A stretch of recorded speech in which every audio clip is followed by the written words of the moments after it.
Le Parvis, votre émission de tous les dimanches soirs vous salue et vous souhaite la bienvenue à ce énième numéro.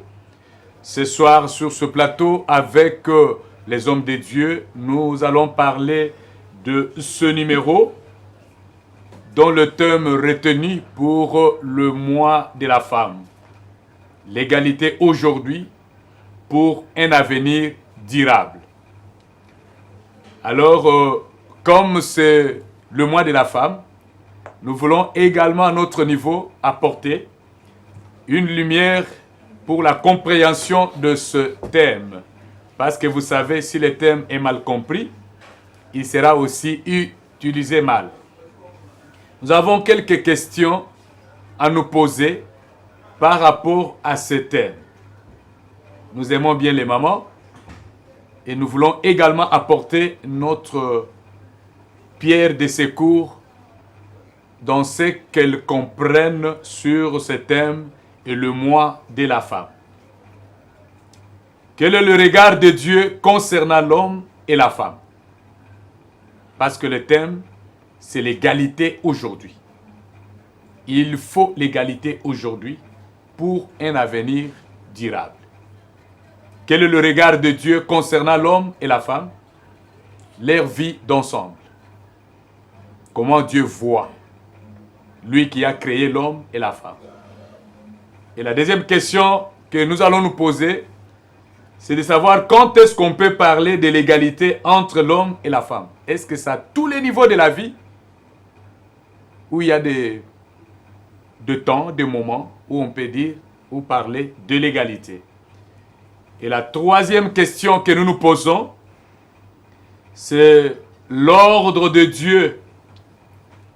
L'ordre que Dieu a donné sur l'homme et la femme par rapport à ces thèmes. Mais comme nous parlons et que notre émission, c'est de prendre des questions de la société en se basant sur la parole de Dieu, c'est comme ça que nous avons deux versets bibliques que nous allons partager par rapport à ces thèmes. Nous sommes dans Genèse chapitre 2, les versets 18, et puis les versets 22 à 24. La Bible dit ceci: l'Éternel Dieu dit, il n'est pas bon que l'homme soit seul. Je lui ferai une aide semblable. J'ai souligné une aide semblable. Le verset 22 à 24, la Bible dit, l'Éternel Dieu forma une femme de la côte de l'homme, et cette côte, il avait prise de l'homme, et l'homme, quand il a vu la femme, parce que c'est Dieu qui amène la femme à l'homme, et l'homme dit, voici cette fois, celle qui est l'os de mes os et la chair de ma chair, et on l'appellera femme, parce qu'elle est sortie de moi. C'est pourquoi l'homme quittera son père et sa mère et s'attachera à sa femme et ils deviendront une seule chair. Le deuxième verset biblique, je l'ai pris dans le Nouveau Testament, Éphésiens chapitre 5, le verset 22 à 25, là où le Seigneur a parlé de l'ordre dans le mariage. Il dit, femmes, soyez soumises à vos maris comme au Sauveur. Car le mari est le chef de la femme, comme Christ est le chef de l'Église qui est son corps, et dont il est le sauveur. Or, de même que l'Église est soumise à Christ, les femmes aussi doivent l'être à leur mari en toutes choses. En toutes choses. Marie, aimez vos femmes, comme Christ a aimé l'Église et s'est livré lui-même pour elle. Ensemble avec les hommes de Dieu, aujourd'hui je vous accorde 2 minutes, vous allez parler. Beaucoup de minutes. Le regard de Dieu concernant l'homme et la femme. Par rapport à ce thème. Parce qu'ici on dit l'égalité aujourd'hui. On n'a pas signifié l'égalité sur telle ou telle chose, mais on a dit l'égalité. Est-ce que le regard de Dieu concernant la femme et l'homme, est-ce qu'il y a l'égalité? Et quand est-ce qu'on peut parler même de l'égalité entre l'homme et la femme? Et en partant de l'ordre que le Seigneur nous a donné par rapport à ces thèmes. Je vais commencer avec le pasteur Franck. À ma droite, qu'est-ce que vous avez à éclairer nos mamans aujourd'hui afin que tous les problèmes na incompréhension sur ce thème. Partons de la parole de Dieu, les 2 versets qu'on a donnés. Il y a encore beaucoup de versets, parfois que vous pouvez ajouter. Quelle lumière vous pouvez donner également à nos mamans partant de ce thème? Parce que si le thème n'est pas bien compris, nous avons également des problèmes dans nos maisons. Merci, pasteur Benoît, pour la parole. Moi, c'est l'évangéliste Franck Ilunga. Je suis serviteur dans l'église La Maison de Dieu, située dans la commune de Lemba, au quartier Salongo Sud, sur l'avenue Mboma, numéro 26. Et par rapport à la question, moi, ce que je comprends, c'est que le Seigneur nous met à cœur de partager avec son peuple. Nous voulons rester plus dans la parole de Dieu, plus dans la volonté de Dieu. Commençons déjà cette question par rapport à la première question, se basant sur Genèse chapitre 2, verset 26 et suivant. Alors, je pense que d'abord, quand la Bible dit « Il n'est pas bon que l'homme soit seul, je lui ferai une aide semblable », faut-il parler de l'égalité? Je ne pense pas. Parce que la vision de Dieu était tellement élevée par rapport à ce que nous pensons. Vous comprendrez que même dans nos églises locales, lorsqu'on parle de ces versets ici, on a toujours fait mention au mariage. Alors que dans la pensée de Dieu, Dieu voyait au-delà du mariage. Dieu voyait que l'homme ne peut pas vivre seul. Alors, qu'est-ce que je veux dire par rapport à ceci? Lorsque nous lisons Isaïe chapitre 46 au 10e verset, le texte nous montre l'omniscience de Dieu. C'est-à-dire que Dieu est le seul qui connaît les choses qui sont présentes et les choses à venir, ceux qui ne se sont pas encore accomplis et ceux qui vont s'accomplir. Dieu, dans ce texte ici, Dieu est en train de nous montrer la dépendance des hommes ou de l'homme. L'homme doit dépendre de l'autre. C'est-à-dire que l'homme doit dépendre de la femme. Vous comprendrez que d'ailleurs, si nous rentrons d'ailleurs juste au début de Genèse chapitre 1, nous prenons par exemple le verset 26. Vous comprendrez que lorsque Dieu dit « Créons l'homme à notre image, selon notre ressemblance ». Et vous allez voir, ça c'était le plan de Dieu dans les laboratoires de Dieu. Dieu déjà dans son plan avait la femme et il avait l'homme. Et il les a créés les deux à son image. Et maintenant au verset 26 et au chapitre 2. Au chapitre 2 maintenant, l'homme entre maintenant en scène le premier. L'homme commence maintenant à exécuter le plan de Dieu pendant que la femme était toujours au laboratoire. Et vous comprendrez que lorsque nous rentrons au chapitre 1 de Genèse, vous allez voir que Dieu, la Bible dit, Dieu le créa, il le bénit. Deuxième chose, Dieu donne la possibilité d'être fécond. Troisième chose, Dieu donne la possibilité de se multiplier, de remplir la terre, de dominer. Pour dominer, pour se multiplier, il fallait que les deux soient mis ensemble. Oui. Faut-il parler de l'égalité? Moi, je ne pense pas. Je peux dire, il faut parler peut-être de la complémentarité. Voilà. C'est-à-dire que la femme doit jouer son rôle en tant que femme dans le mariage. Et l'homme doit jouer son rôle en tant qu'homme dans le mariage, non seulement les mariages, mais aussi dans la société. Et est-ce qu'il faut-il parler de l'égalité? Non, parce que l'homme a été créé à l'image de Dieu et la femme également a été créée à l'image de Dieu. Et lorsque je rentre maintenant en Isaïe chapitre 55, nous prenons le verset 8 et le verset 9. La Bible dit, les voix de Dieu sont élevées au-dessus de nos voix. De la même manière que la terre, le ciel est élevé au-dessus de la terre. C'est-à-dire, Dieu ne voyait pas seulement le mariage. Parce que souvent, quand on aborde ce passage ici, nous avons toujours tendance à limiter ce passage par rapport au mariage. Or, Dieu voit la possibilité qu'il a donnée à l'homme de continuer l'œuvre de la création. Dieu en avait créé deux. Mais aujourd'hui, le monde est rempli. Pourquoi? Parce qu'il y a l'homme. Pourquoi? Parce qu'il y a la femme. Et les deux chacun joue son rôle à sa manière selon le pouvoir que Dieu lui avait donné. Voilà ce que je peux encore dire par rapport à cette première question. Pasteur Ife. Merci. le regard de Dieu concernant l'égalité, la femme et l'homme. Merci, pasteur Benoît, pour la parole. Moi, c'est pasteur Ruffin Juma. Je suis pasteur titulaire de l'église Les Clés du Royaume. Nous sommes dans la commune de Lemba, avenue Lombi, numéro 17. Donc, je suis très ravi par rapport à cette question et au thème aussi. Donc, si nous regardons très bien ce qui se passe dans le livre de Genèse, parce que le livre de Genèse, c'est un livre qui parle de la création.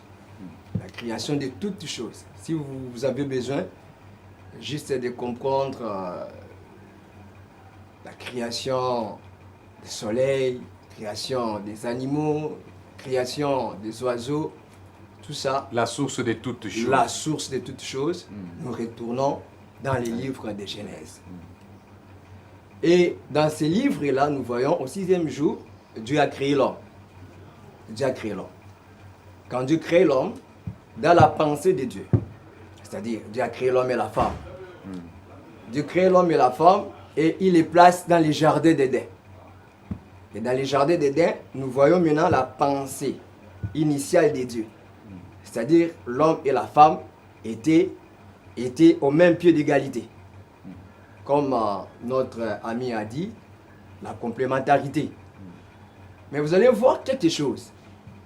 Lorsque l'homme et la femme ont touché au péché, ils ont commis le péché, maintenant des choses ont changé. Dieu arrive, il pose la question à l'homme. Il pose la question. L'homme dit que non, je suis caché. Tu es caché pourquoi? Est-ce que tu as mangé les fruits de l'arbre que j'avais interdit? L'homme accepte et il dit, la femme que tu as placée à côté de moi, c'est elle qui m'a poussé à manger. Et quand Dieu demande à la femme, et la femme dit que non, c'était les serpents qui l'a séduit. Vous voyez, maintenant, les péchés qu'ils ont commis, ça a tout changé, selon la pensée initiale de Dieu. Maintenant, Dieu, en tant que Dieu, il se fâche. Et quand Dieu se fâche, ce n'est pas la bénédiction qui vient, c'est la malédiction. Il a commencé à maudire les serpents. Comme tu as fait telle chose, toi tu vas ramper et tu vas manger la poussière de la terre. Ça, c'était la malédiction qui est tombée sur les serpents à cause des péchés qu'ils ont commis. Il arrive chez l'homme, il dit, toi, comme tu as accepté de manger les fruits que la femme t'a donné, donc tu vas travailler durement. Tu vas manger à la sueur de ton front. Soko tokite. Oui. So uli yuko mona batu batokaka bien. Ok. Kene na libongo mona ba mibalo ande ba mema basaka masango. Ça c'est quelque chose de très toka. Oui. Moi j'ai dit oui. Bangonde bazo subir pendant ma casse. Donc ça c'est la pensée de Dieu juste après la chute de l'homme. Après la chute de l'homme. Oui. Alors, il ne s'est pas arrêté seulement à l'homme. Oui. Et Dieu s'avance vers la femme. Il dit à la femme ceci. Il dit, comme toi tu as mangé, je vais augmenter. Je vais augmenter la douleur de tes grossesses. Et tes désirs seront tournés vers l'homme. Tes désirs seront tournés vers l'homme. Ok. Et il ajoute encore quelque chose de très capital. Il dit que les maris dominera sur toi. Voilà. Donc à partir de là, Dieu casse l'égalité. Auparavant, donc ils étaient sur le même pied d'égalité. Voilà. Mais parce qu'il les a tous créés, l'homme et la femme. Oui. Mais après les péchés, Dieu veut que la femme puisse dépendre maintenant de son homme. De son homme. Donc, voilà la raison pour laquelle et il dit, il dominera sur toi. Il dominera sur toi. Donc la pensée de Dieu aujourd'hui, que l'homme puisse dominer sur la femme. Et refuser de ne pas se laisser dominer par l'homme, c'est transgresser la loi de Dieu. Dieu. Amen. Ok. Moi, j'ai continué. La femme est là. Comment? Lelo, toujours les conseils. Conseil. Na opese parole, peut-être na souka. Comment? J'aimerais que les hommes de Dieu parlent. Ok. Je passe d'abord à la deuxième question. Oui. Est-ce qu'il y a lieu de parler de l'égalité entre l'homme et la femme? Merci pour la parole. Je crois que par rapport à ce que l'homme de Dieu, le pasteur Rifan vient de dire ici, il faut se poser sur une base, la base sur laquelle nous pouvons établir cette égalité. S'il faut parler en termes d'égalité, je dirais de la même manière que l'homme obtient le salut, c'est de la même manière que la femme obtient le salut. Là, il y a l'égalité. Là, il y a l'égalité. Voilà. Puisque la Bible dit, en Marc chapitre 16, versets 15 à 16, allez prêcher la bonne nouvelle à toute la création. Celui qui croira et sera baptisé sera sauvé. Celui qui ne croira pas sera condamné. Là, cela s'adresse et à l'homme et à la femme. Et lorsque nous ajoutons également Romains 10, versets 9 à 10, si tu confesses de ta bouche le Seigneur Jésus, si tu crois dans ton cœur que Dieu l'a ressuscité de mort, alors que tu seras sauvé. Donc sur le plan salut, sur le plan salut, il y a l'égalité, nous sommes tous égaux devant le Seigneur. Bon, je ne dirais pas tous égaux, mais nous sommes tous soumis aux mêmes principes, aux mêmes lois pour obtenir le salut. Vous comprenez? Nous sommes tous sur le même pied d'égalité, disons, nous sommes tous soumis au même principe pour obtenir le salut. Vous comprenez? Parce que Dieu n'a pas de plan B. Dieu, il a seulement un seul plan. Et quand, avant même que l'homme ne pêche, Dieu avait déjà la solution avant même le péché. Ah, il avait déjà la solution avant que l'homme ne tombe. Il n'a pas fait le plan B que non, voilà, si l'homme tombe, voilà, je vais faire ça. Non, il avait déjà la solution avant même que le problème n'arrive. C'est pourquoi la Bible dit que l'agneau a été immolé avant la fondation du monde. Allons maintenant sur les bases. J'aimerais qu'on aille sur les bases. Vous avez dit, il faut poser les bases. Voilà, il faut poser les bases. Vous avez parlé du salut. Voilà. Et je vais aller, évangéliste Francis, dans la maison. Dans la maison. Dans le mariage. Dans le mariage, faut-il parler de l'égalité? Non. Non. D'ailleurs, ce n'est pas quelque chose qui vient de Dieu, ce n'est pas la pensée qui vient de Dieu. Lorsque on veut mettre dans le mariage, dans le foyer, dans la famille, l'égalité, nous allons à côté. Et c'est comme ça que cette pensée-là, c'est ce qui nous amène aujourd'hui les homosexuels qui cherchent maintenant les droits parce qu'ils doivent maintenant chercher aussi... L'homme s'impose à la maison. Voilà. Nous devons quand même parler. Nous devons quand même... Non, il a fait sans me consulter. Je crois que dans la maison, c'est la complémentarité et l'amour qui doit être le mot-clé. L'amour doit primer avant tout. Et lorsque nous rentrons même en 1 Corinthiens 13, le Seigneur Jésus, au travers les écrits de l'apôtre Paul, nous explique ce que c'est l'amour. Il nous dit que l'amour ne soupçonne pas. L'amour ne cherche pas son intérêt. Je ne pense pas que dans un mariage, dans un couple, lorsque la maman veut faire quelque chose, elle doit toujours se référer au papa. Il doit toujours se référer à son mari pour dire que nous voilà, je vais initier telle chose, avoir de son mari des avis et considérations par rapport à ce qu'il veut faire. Même aussi le mari. Même donc aussi parler avec sa femme. Bien entendu, même parce aussi que si le mari le fait, ça devient... Bien entendu, l'homme aussi, pour faire quelque chose dans la maison, il est toujours conseillé de se référer aussi à sa femme. Regarde, puisque la femme peut apporter quelque chose, peut voir quelque chose que le mari n'a pas vu en cherchant à poser un acte quelconque. Voilà pourquoi, moi je pense que même dans le mariage, il faudrait éviter de chercher à avoir l'égalité. Pourquoi? Parce que le papa ne peut pas porter la grossesse. Comprenez? Et ça, c'est ce que le don que Dieu avait donné à la maman ou à la femme. Et quand nous cherchons maintenant à mettre l'égalité dans le mariage, dans le foyer, ça risque de nous amener en dehors de la volonté de Dieu et de la parole de Dieu. Donc, ce qu'il faut dire par rapport au mariage, il n'y a pas d'égalité, mais il y a plutôt la complémentarité. Et au-delà de la complémentarité, le mot-clé, c'est l'amour. L'amour. Au niveau du travail. Maintenant, au niveau du travail, là, nous sommes maintenant dans la société. Et nous pouvons parler maintenant de l'égalité parce que en ce moment-là, les mêmes compétences que l'homme a, on peut le retrouver chez la femme. Et l'égalité au niveau de la société. Par exemple, on veut engager quelqu'un dans une entreprise. Il y a les concours. On soumet les gens au concours. Et parmi les candidats, il y a aussi des candidates. Et si la candidate obtient plus de cotes par rapport à un candidat, moi je ne vois pas pourquoi on doit mettre la femme à côté. La femme mérite aussi d'avoir des postes de responsabilité selon ses compétences, selon ses capacités. Et c'est là, si elle a fait preuve de ses compétences et de ses capacités, moi je ne vois pas pourquoi est-ce qu'on doit mettre la femme à côté parce qu'elle est femme. Là, c'est la discrimination. Donc nous allons maintenant dire que l'égalité, dans le foyer, non. Non. N-O-N. Abraham, Sarah. Sarah appelait Abraham mon Seigneur. Mon Seigneur. Dieu lui-même, quand il donne l'ordre dans le mariage, il dit que l'homme est le chef de la femme. Est-ce que le chef doit être en égalité avec sa subalterne? Point d'interrogation. Pasteur Ruffin, dans le foyer, Oui. faut-il parler de l'égalité? Non, dans les foyers, on ne peut pas parler de l'égalité parce que la Bible tranche ces problèmes-là. Dieu lui-même dit que l'homme est le chef de la femme.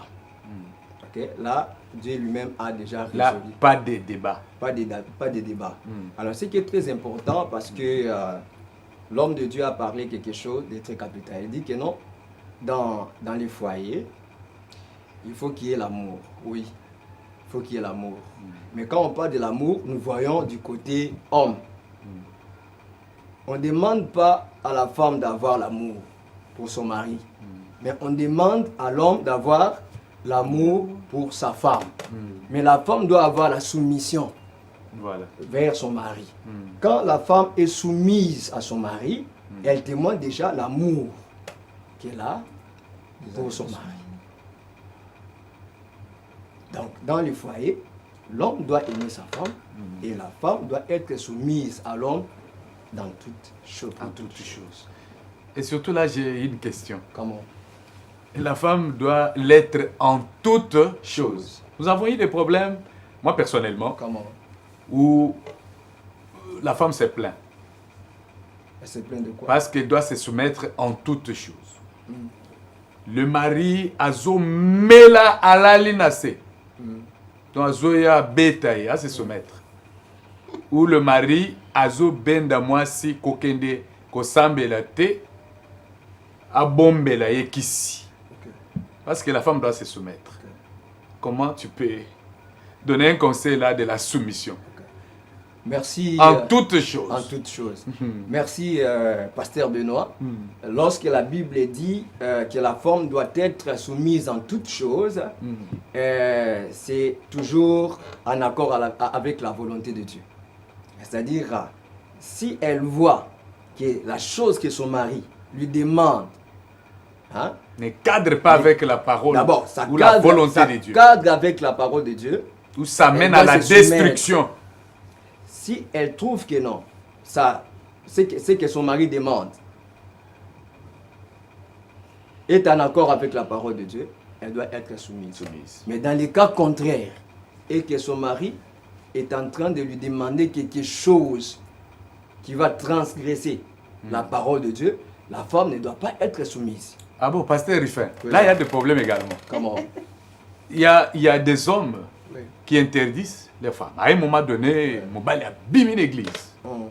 Moi, j'ai vécu ça. Oui. L'homme qui a eu un poste élevé Comment? au gouvernement, mais qui priait avec nous. Et sa femme qui était là, Oui. une intercesseuse, Oui. elle a connu des problèmes.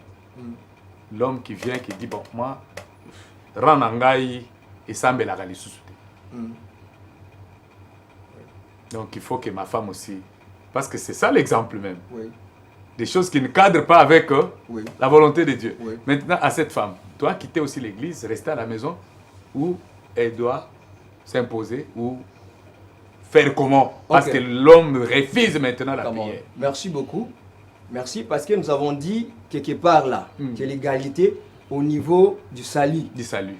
Maintenant, lorsque la femme sait très bien qu'elle a droit au sali, son mari a droit aussi au sali, et que son mari commence maintenant à, ou soit à prendre des distances, ou Du soit salut. du salut, parce qu'il sait très bien que non, il va finir peut-être en enfer, Oui. et que la femme sait Il a que non, déjà fait le choix. il a opéré les choix. Maintenant, la femme sait très bien que non, le chemin que mon mari m'amène, ça va m'entraîner en affaires. La femme ne peut pas se soumettre. Elle ne va pas se soumettre. Là, il n'y a pas question de la soumission. Pourquoi? Parce que c'est un problème de salut. Du salut. Et vas-y, Francisco. Ah, merci, vraiment, c'est vraiment... Cette femme-là a des difficultés. C'est vraiment un problème sérieux que nous rencontrons dans nos églises locales. Oui. Ce sont des problèmes que nous gérons de manière un peu quotidienne. Et par rapport à cette question, l'homme qui abandonne sa communauté pour des raisons peut-être des postes qu'il a réussi dans la société, il estime maintenant que, voilà. Bon, moi, je veux mettre un élément, c'est que là, nous voyons qu'il y a un élément extérieur qui est entré. C'est-à-dire le péché est entré maintenant. Pourquoi? Parce que nous sommes en train de parler de Genèse 2 et de Genèse chapitre 2. Vous allez voir que pour amener l'homme maintenant en dehors de la volonté de Dieu, il faut le faire sortir du jardin. Vous comprenez? C'est ce que le diable. Et c'est comme ça que le diable opère aussi. Pour éloigner les hommes de Dieu, la première des choses, d'abord, la famille dans laquelle ils sont, il faut le faire sortir de là. Et vous allez voir, c'est comme ça, on prend d'abord, on utilise l'homme, on le fait sortir. Maintenant, l'homme va utiliser son pouvoir sur la femme pour amener maintenant la femme aussi à quitter l'église. Qu'est-ce que la femme doit faire par rapport à cette question? C'est un problème qui demande plus d'abord la prière. Il faut d'abord prier beaucoup pour cette femme, prier beaucoup pour le mari, parce que du coup, un homme de soi-même ne peut pas quitter comme ça parce qu'il a obtenu un poste dans le gouvernement, il a obtenu un poste dans une entreprise publique. Pourquoi? Il y a aussi une difficulté. La difficulté aussi, c'est que lorsque les gens reçoivent Christ, qu'est-ce qui leur avait été dit au début? Parce qu'il y a des gens qui sont venus à Christ parce qu'ils n'ont pas du travail, parce qu'ils n'ont pas de mariage. Et lorsqu'il obtient maintenant le travail, il obtient maintenant le mariage, qu'est-ce qu'il fait? L'objet pour lequel il est venu à Christ, il a été obtenu. Doit-il continuer à suivre le Christ? Non.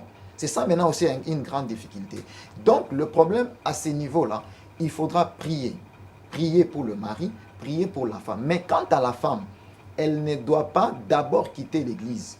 Elle doit d'abord chercher à parler avec son mari. Les dialogues dans le couple. Chercher à savoir quelle est la raison pour laquelle. Et la raison pour laquelle qui a poussé à l'homme de quitter l'église. Peut-être l'homme a quitté l'église, il y a peut-être des choses que l'homme avait vues dans l'église qu'il ne sait pas dire directement à la femme. Mais je ne pense pas que la femme doit directement aussi quitter l'église, doit aussi quitter le Christ parce qu'elle doit rester soumise à son mari. Au niveau du salut, là, il n'y a pas de négociation. Voilà ce que je peux dire par rapport à ça. D'accord.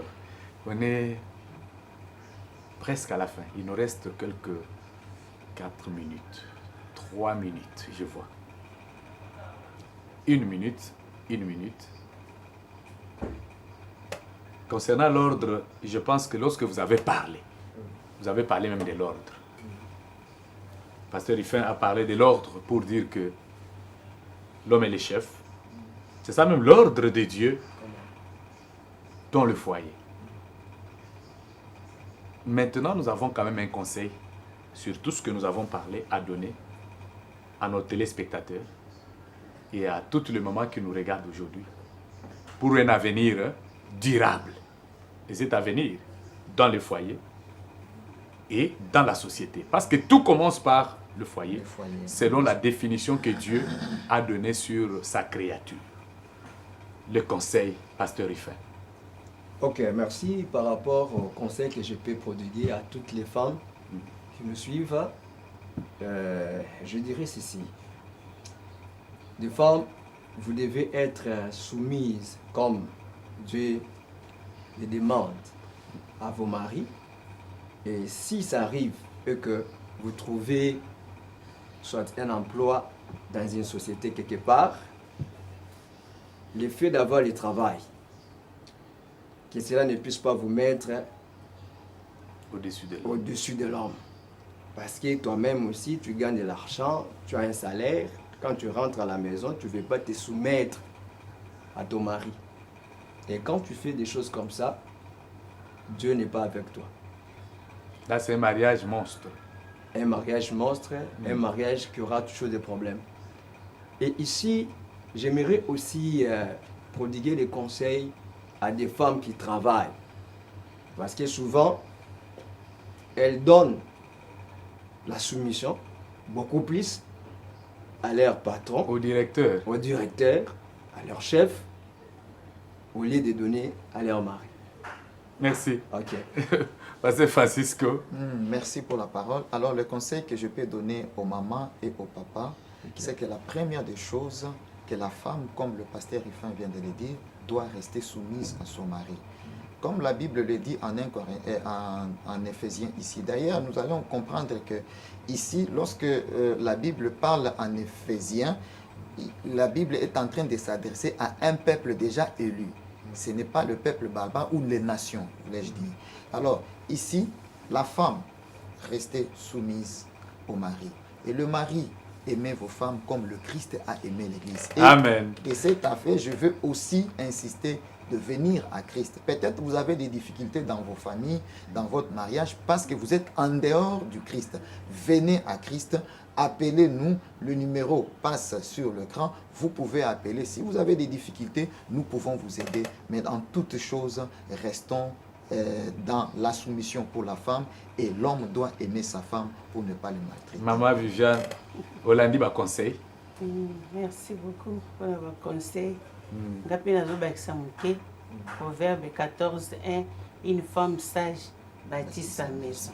Une femme sage bâtit sa maison. Nous arrivons à la fin de notre émission de ce soir avec le pasteur Benoît.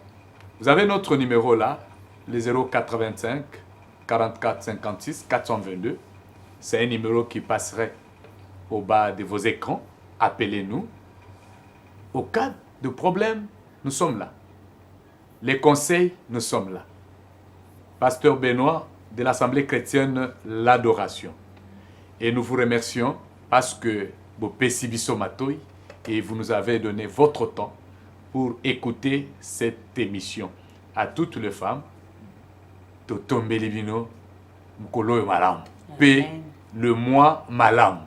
J'aimerais que ma femme batelema ba revendiquer oyo et koki kosala ke ebongisa libota be ebongisa nation que des slogans sans base.